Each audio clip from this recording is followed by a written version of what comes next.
Maltuska and I drove up the coast one time from California, came up this way, came up Highway 5. We didn't know we were guns driving. And we went to a little town called Rogue River. I remember saying, I'd love to have a church here. And a few years later, after I was ordained and such, it took some years, Archbishop Carril, Bishop Carril, now Archbishop, he gave me my choice. He said, you can go to Medford, Oregon, or you can go to Honolulu, Hawaii. I said, Medford, of course. And so that's how I got here. I didn't expect much. I really didn't. And I think that's the best way to go through life. But it was less than I expected. I didn't expect the condition it was in. It was an old home, not the best part of town. And it was a very small parish. From what I knew, it was probably like 14. In actuality, maybe 4 every week if we were lucky. The Archbishop would call me probably once a week and he'd say, you sure you're going to stay? He said, you sure you're staying, Father? I said, that's where he sent me. But so it was,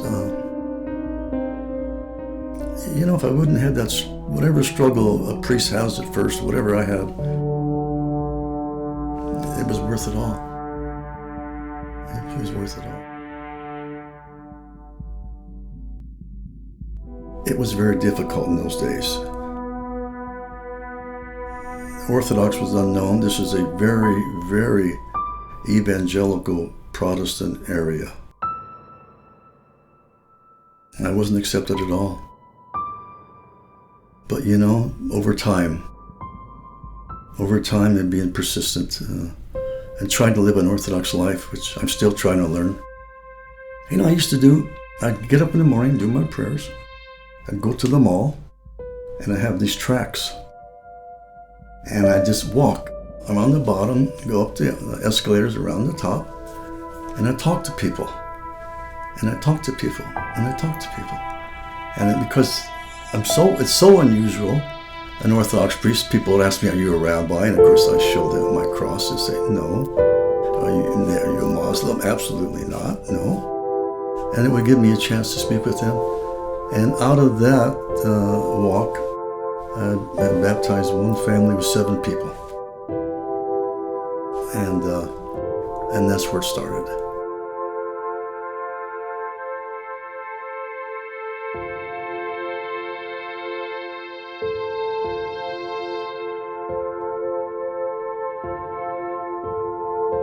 From Rogue River to Medford, of course, going Highway 5. And I see this house with that old barn. So I finally got the nerve, I guess, or whatever it took, to go up to the door. So I might as well talk to him. We didn't have anything, zero. Doesn't hurt to talk. So I knock on the door, and a woman comes. So I say, you have an accent? Where are you from, may I ask? She said, Russia. And so we sit down, and I tell her what I have in mind. She says, everybody wants this place. My husband died a year ago. Last night was the first night I've been back here in a year. I'm asking God what to do, and you come to the door.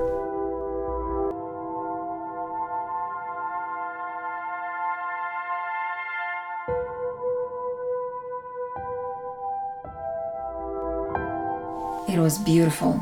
It was a beautiful little church, full of grace. You walk into the church and you feel God's presence in there. First time I came into America, and I've been in this country for less than a week, and I asked my husband to bring me to the church.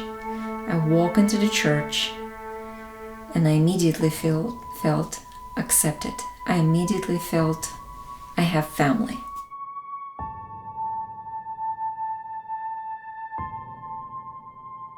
Angels in my resurrection in the heavens, O Christ Savior, and do thou vouchsafe that we on earth may glorify thee with a pure heart. Truly he is risen. Christ is risen. Truly he is risen.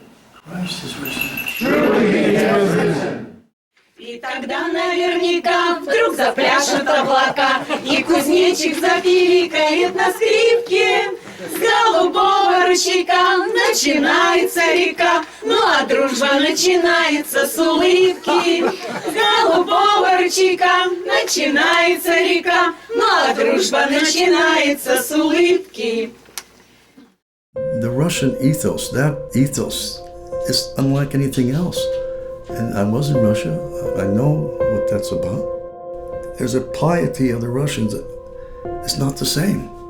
Strength and humility, which is orthodox, is what has impressed me of the people.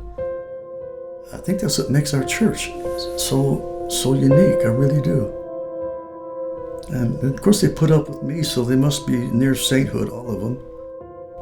I think maybe that's it. In spite of being myself, a very unworthy man, I still feel that love. That's very unusual.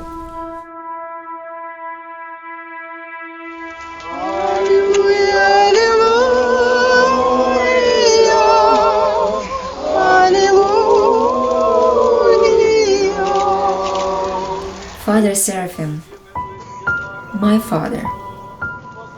Sometimes when I feel down and I'm questioning my faith and I'm questioning my earthly choices, life choices, I just come to my father Seraphim for advice and for spiritual support, and I'm feeling like I'm being held as a little child on the arms of my mom or my dad. Definitely the strongest parish. Strong with this way. Strong with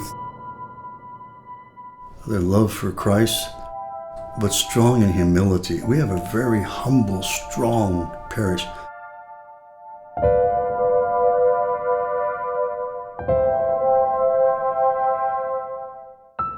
We wouldn't be who we are without our connection to the Moscow Patriarch. It's all one church, Moscow and the Russian church abroad. The Russian personality is different. You know, it's not that they're not polite, they just cut right to the chase. And I like that. Sometimes I do it, and American people aren't very, very used to that. You know, that's the way I was taught at the monastery. They didn't say, would you please move here, sit here, stand there. It's simply push you and grunt. You might think they're tough, but inside they're smiling. There's something about the Russian soul. And I tell everybody, yes, I'm a former Marine, once a Marine, always a Marine. I love our country, but my goodness, I love what I see of the Russian people and the Russian church especially.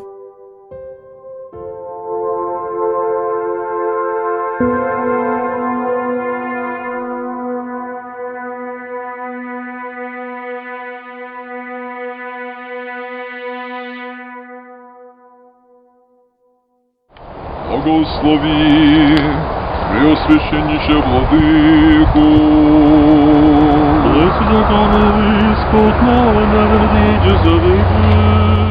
Archbishop came 6 years ago. He laid the cornerstone and blessed everything. God is the Lord and hath revealed himself to us. Blessed is he that cometh in the name of the Lord. Building a church, if you don't have the funds, it could be a lot of stress. I have a lot of help and I have other help. Financially, it just hasn't been there. But somehow, a little here and a little there. I like it this way. It's a struggle for all of us. It's a struggle for all of us. And I like it this, because we'll all have something invested. This church, in its new location, so to speak, next to the freeway, will provide for those that are Orthodox right now, traveling to and from local centers here in the Rogue Valley, and those that are traveling to and from places long away. For those that aren't Orthodox, this will give them their chance. Pull over off the exit in Rogue River and come to our church and understand our faith. When I'm gone, that church will still be there speaking to people. It will still be there saying it's a house of God. Whether you're Orthodox or Catholic or Buddhist, driving by, they're going to know it's a house of God.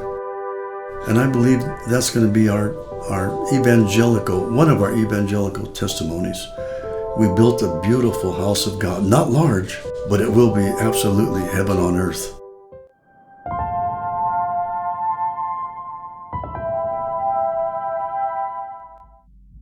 For the last 6 years, I can't tell you how many times I've heard from, I would say literally hundreds of people, most of them not Orthodox. When are you going to build a church? This has been my answer for the last few years, and I really mean it. The scriptures say, unless the Lord builds a house, you build in vain. Unless the Lord guards a city, the watchman guards in vain. Now that's on me. Let us commit ourselves and one another in all of our life unto Christ our God. I'm not very good at asking for anything for myself. I'm really not. And I'm not very good at asking for anything even for our church. We don't pass a basket, as you know. We don't ask for offerings, as you know. I want people to feel in their heart that they want to support this. I want to leave room for God to really impress people. Unless the Lord builds a house, you build in vain. I don't know how to say it. Unless to look at you and look in whatever this camera or whatever and say, unless the Lord builds a house, we are building in vain, the house of God. And I hope somehow this gets through to people and they say, I want to be part of this. I have nothing to offer them. I can't offer them anything other than our deepest prayers.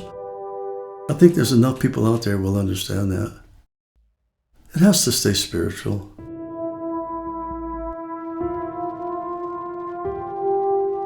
Unless the Lord builds the house, the builder builds in vain. Unless the Lord protects the city, the watchman watches in vain.